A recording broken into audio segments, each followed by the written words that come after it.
మాజీ మంత్రి కేటీఆర్ మహిళా కమిషన్ ఆఫీస్కు చేరుకున్నారు. కేటీఆర్ వచ్చిన సమయంలో కేటీఆర్ కారుకి అడ్డుపడి కేటీఆర్ డౌన్ డౌన్ అంటూ మహిళా కాంగ్రెస్ ప్రెసిడెంట్ సునీతారావు నినాదాలు చేపట్టారు. మహిళా కమిషన్ ఆఫీస్ ముందు హైడ్రామా కొనసాగుతోంది. సునీతారావుకు బీఆర్ఎస్ కార్యకర్తల మధ్య గొడవ కొనసాగుతుంది. కమిషన్ కార్యాలయం కేటీఆర్ కి రాఖీలు కట్టిన మహిళా కమిషన్ సభ్యులు వచ్చారు. గతంలో మంత్రిగా ఉన్నప్పుడు కేటీఆర్ ప్రత్యేకత ఇచ్చిన నిధులతో కార్యాలయాన్ని అద్భుతంగా రెనోవేట్ చేయించుకున్నామని మహిళా సభ్యులు గుర్తు చేశారు. కాంగ్రెస్ డౌన్ డౌన్ అంటూ బీఆర్ఎస్ మహిళా కార్యకర్తలు నినాదాలు చేపట్టారు.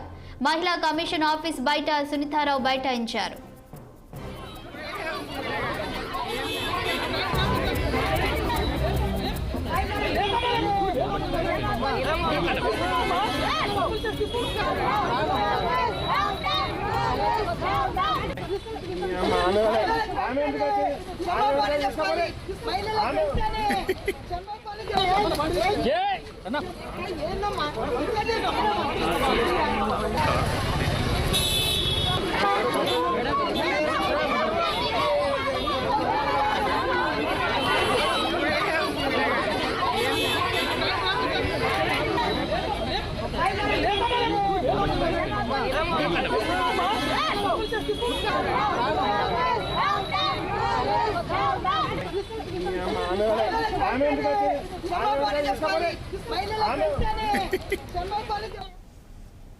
మాజీ మంత్రి కేటీఆర్ మహిళా కమిషన్ ఆఫీస్ కు చేరుకున్నారు. కేటీఆర్ వచ్చిన సమయంలో కేటీఆర్ కారుకు అడ్డుపడి కేటీఆర్ డౌన్ డౌన్ అంటూ మహిళా కాంగ్రెస్ ప్రెసిడెంట్ సునీతారావు నినాదాలు చేపట్టారు.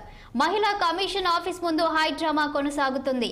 సునీతారావుకు బీఆర్ఎస్ కార్యకర్తల మధ్య గొడవ కొనసాగుతుంది. కమిషన్ కార్యాలయం కేటీఆర్ కి రాఖీలు కట్టిన మహిళా కమిషన్ సభ్యులు వచ్చారు.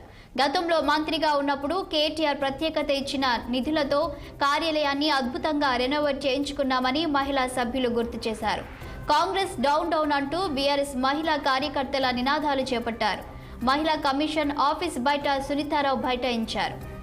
దీనిపై పూర్తి వివరాలు మా పొలిటికల్ బ్యూరో చీఫ్ రామ్ అందిస్తారు. రామ్, చెప్పండి, మహిళా కమిషన్ ఆఫీస్ దగ్గర పరిస్థితులు ఎలా ఉన్నాయి?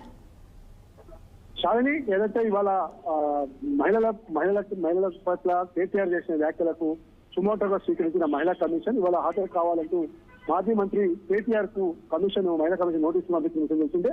ఆ నోటీసులకు స్పందించిన కేటీఆర్ ఇవాళ మహిళా కమిషన్ ముందు హాజరయ్యారు. కొద్దిసేపటి క్రితం మహిళా కమిషన్ ముందు కేటీఆర్ హాజరవడం జరిగింది. ఈ నేపథ్యంలో కేటీఆర్ వస్తున్న సమయాన్ని తెలుసుకొని మహిళా కాంగ్రెస్ అధ్యక్షురాలు సునీతారావు సమక్షంలో మహిళా కాంగ్రెస్ కార్యకర్తలు వచ్చి కేటీఆర్ పోతున్న కాన్వాయ్ అడ్డుగా పడి కేటీఆర్ డౌన్ డౌన్ అంటే కేటీఆర్ మహిళా సమాజానికి బహిరంగ క్షమాపణ చెప్పాలని చెప్పి ఆమె కాన్వాయ్ ముందు బైఠాయించడంతో పోలీసులు ఆమెను అడ్డు తప్పించి కేటీఆర్ మాత్రం లోపలికి పంపించారు. ఒకవైపు ఇప్పుడు మహిళా కమిషన్ లోపల మహిళా కమిషన్ వద్ద కేటీఆర్, పలువురు మాజీ ప్రస్తుతం ఎమ్మెల్యే, ఎమ్మెల్సీలు, మాజీ ప్రజాప్రతినిధులు అంతా కూడా మహిళా కమిషన్ వద్ద లోపల ఉన్నారు. బయట మహిళా కమిషన్ బయట మాత్రం ఒకవైపు మహిళా కాంగ్రెస్ కార్యకర్తలు, మరోవైపు టీఆర్ఎస్ పార్టీ మహిళా కార్యకర్తలు పోటాపోటీ స్లోగన్స్ ఇచ్చుకుంటూ నినాదాలు ఇచ్చుకుంటూ ధర్నాలు చేస్తున్నారు.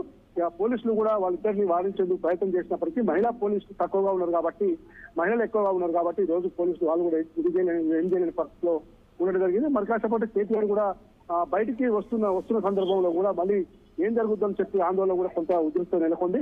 ప్రస్తుతం మాత్రం కేటీఆర్ మహిళా కమిషన్ వద్ద వివరాలు ఇస్తా ఉన్నాడు. కేటీఆర్ కూడా మీడియాతో మాట్లాడతారని చెప్పి మొత్తం మహిళలను ఉద్దేశించి ఈ రోజు చేస్తున్నారని చెప్పి తెలుస్తా ఉంది. కాబట్టి మనం ఏం జరుగుతుంది చూడాలి. Thank you Ram.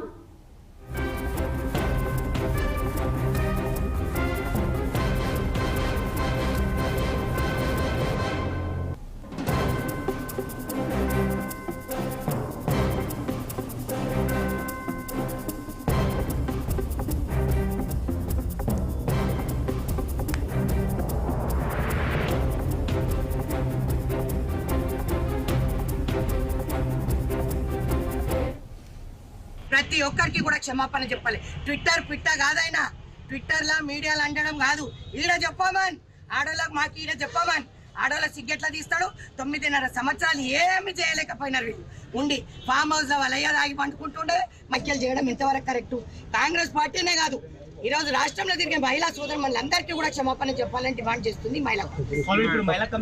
మరి ఇప్పుడు దిగొచ్చిండు కదా, ఒక ఆడదాని దగ్గర కూర్చుండు కదా, కమిషన్ చైర్పర్సన్ కూడా ఆడమని.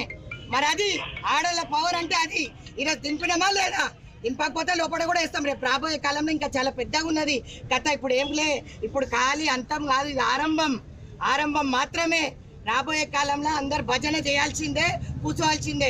మొట్టమొదలుగా మహిళా సోదరమ్మలకు మా పెద్ద ఓటు బ్యాంక్ ఏదైతే ఉందో వీళ్ళు వాడుకొని ఈరోజు మాకు పెద్ద మెజారిటీ వచ్చింది. మాకు ప్రతిపక్షంలో కూర్చున్నాక కూడా సిగ్గు లేకుండా ఇట్లాంటి వ్యాఖ్యలు చేయడం ఖండిస్తున్నాం. ప్రతి ఒక్కరికి కూడా క్షమాపణ చెప్పాలి. ట్విట్టర్